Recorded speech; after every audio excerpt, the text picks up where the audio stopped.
Wireman second year याच्या आधारावर 10 module आहेत. त्या 10 मॉड्यूलपैकी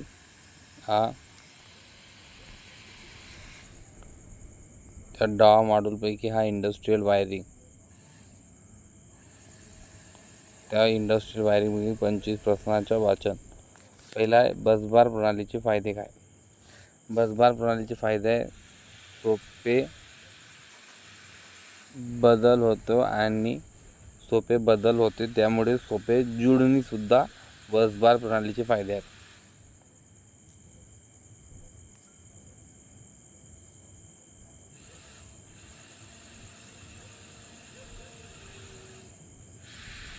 sector of wiring are there industrial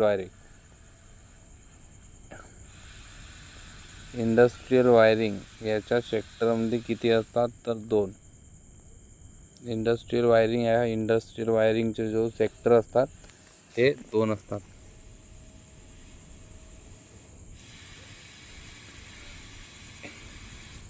अकरा किलोवॉट टाईपचा केबल कोणता असतो तो ह्या किलोवॉटचा जो टेबल असतो तो बेल्ट असतो.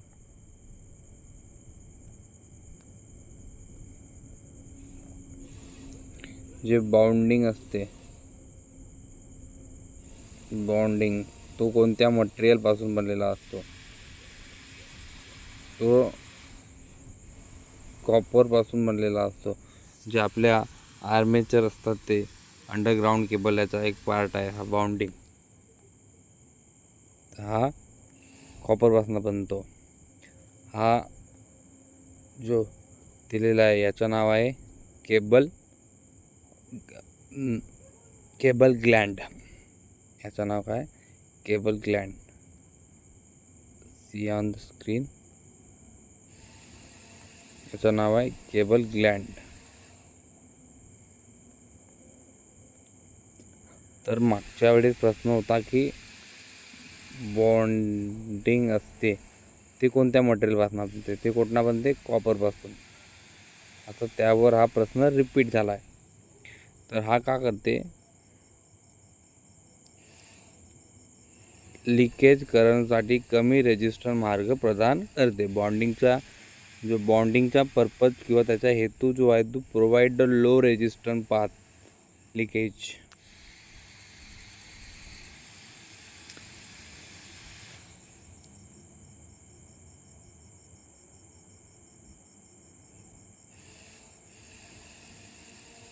केबल एंट्री पॉईंटवर जंक्शन बॉक्स सील करण्याची कोणती पद्धत आहे. तर जेव्हा आपण जंक्शन बॉक्सवर केबल एंटर करतो तेव्हा आपण पहिले त्याला क्रिम्पिंग करत असतो.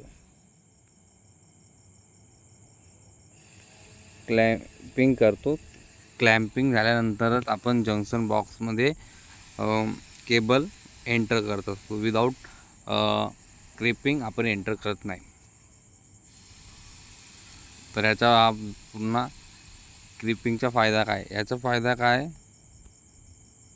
तो वाईट लूज कनेक्शन आपण ह्या करण्यासाठी आपण क्रिपिंगचा वापर करत असतो. प्रश्न क्रमांक 9.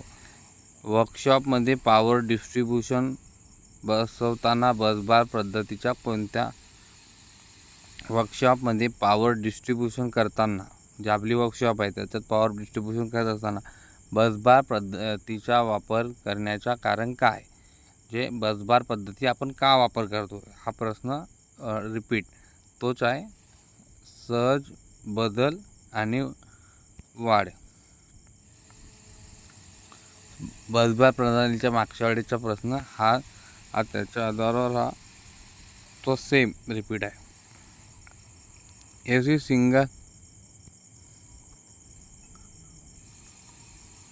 AC 3 फेज इंडक्शन मोटरचे किती अर्थ प्रदान केले जातो.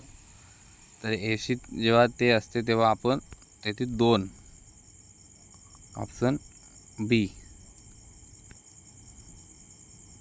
3 जेव्हा AC असते.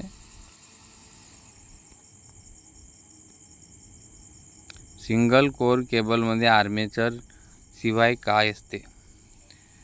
Why single core cable are without armouring, म्हणजे विदाउट आर्मेचर शिवाय आपण सिंगल जो कोअर असते, म्हणजे 3 कोअरचा असला का तिथं आर्मेचरिंग असते, परंतु सिंगल कोअरचा असला का तिथं आर्मेचर नसते. तर तो आर्मेचर विदाउट का असते? सीटचे जास्त नुकसान टाळण्यासाठी. जे मेटॅलिक सीट असते त्या मेटॅलिक सीटचे कमी नुकसान व्हावा त्यासाठी सिंगल कोअर केबलमध्ये आर्मेरिंग शिवाय वापरला जातो. मागच्या वेळी झालेला प्रश्न होता की तो सिंगल केबल ग्लाइंडर होता आणि हा डबल आहे. मागच्या वेळेचा होता तो सिंगल. तेच प्रश्न रिपीट आहेत 2-3दा. अंडरग्राउंड केबलच्या आर्मेरिंगसाठी कोणती सामग्री वापरली जाते? Galvanised steel. आणि बॉन्डिंगसाठी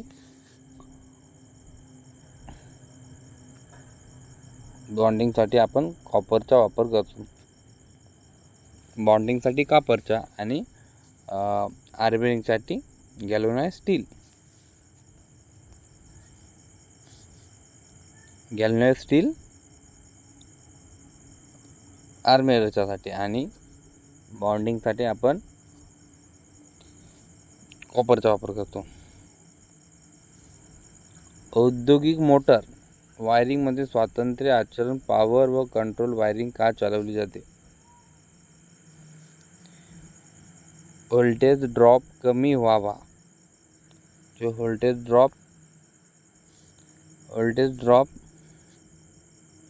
ड्रॉप कमी व्हावा यासाठी आपण जो औद्योगिक मोटर वायरिंगमध्ये स्वातंत्र्य अशा पॉवर सप्लाय किंवा कंट्रोल सप्लाय वापर करतो.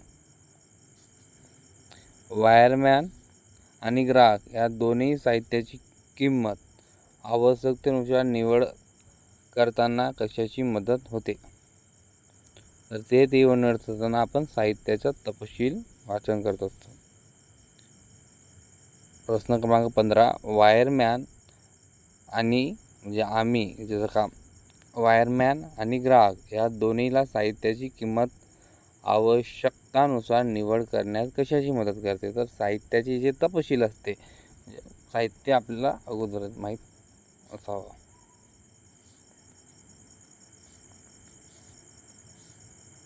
ऑप्शन बी. उद्योगामध्ये मोटर कनेक्शनसाठी कोणत्या वायरिंगला प्राधान्य दिला जातो? जे आपल्या इंडस्ट्रीयल वायरिंग असतात, आपण इंडस्ट्रीयल जे वायरिंग असतं त्याच्यावर मोटर कनेक्शन असतो, त्या मोटर कनेक्शनमध्ये आपण मेटॅलिक धातूच्या कंडूट वायरिंगचा वापर करतो, कारण की आपल्याला लॉंग लाईफ.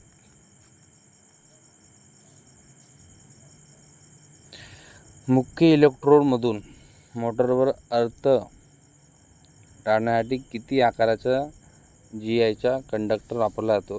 तो कामत्या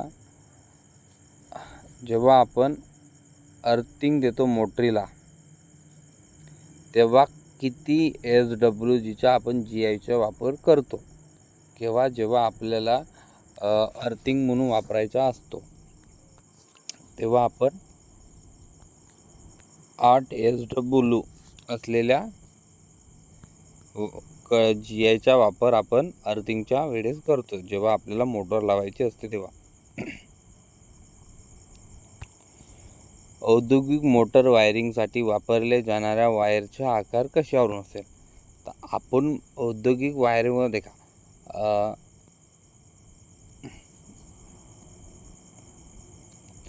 ज्या पद्धतीने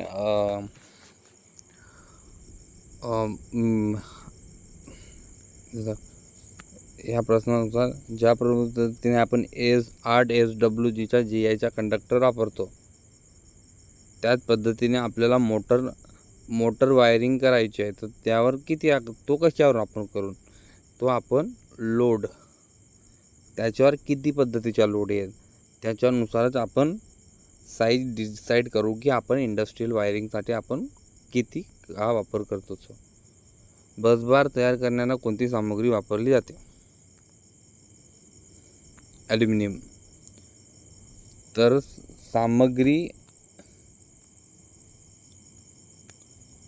सामग्री याच्यानंतर याच्यापूर्वी आलेला आर्मेचरवर होती आणि बाउंडिंग आर्मेचर तिसऱ्यांदा सामग्रीवर प्रश्न आलेला आहे. एक ॲल्युमिनियम हा बसबार पद्धतीने वापरला जातो. कॉपर हा बाउंडिंगमध्ये आणि GIचा जो ह्या असतो तेव्हा गॅल्वनाइज्ड स्टील, अशा 3 सामग्री आहेत.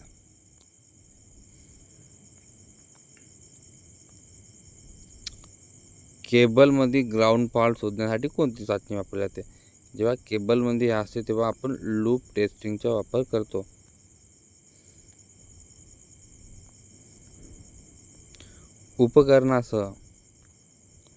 उपकरणासह इलेक्ट्रिकल केबलच्या शेवट जोडण्यासाठी व सुरक्षितसाठी कोणती सामग्री वापरली जाते? कोणताही असो तेव्हा आपण केबल ग्लाइंडर वापरतो. केबल ग्लाइंडर आलेला तिसरा प्रश्न.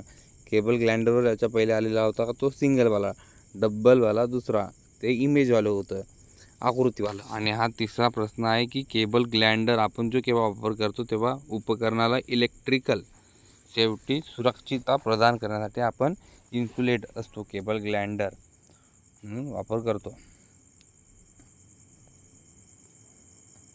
Cable grinder.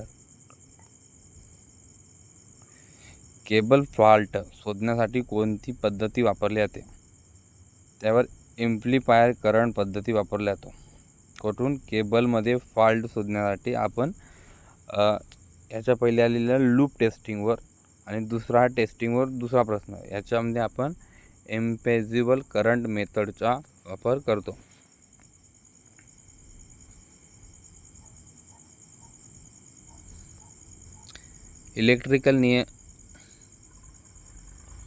इलेक्ट्रिकल नियमानुसार 32 mm पर्यंतच्या मेटल कंडक्ट पाईपची जाडी किती असते? याला असं हा फॅक्ट आहे. त्याच्या 16×32. मी तर असा लक्षात ठेवतो का 16×32 हाफ असा लक्षात ठेवायचा सिंपल साध्या पद्धतीने.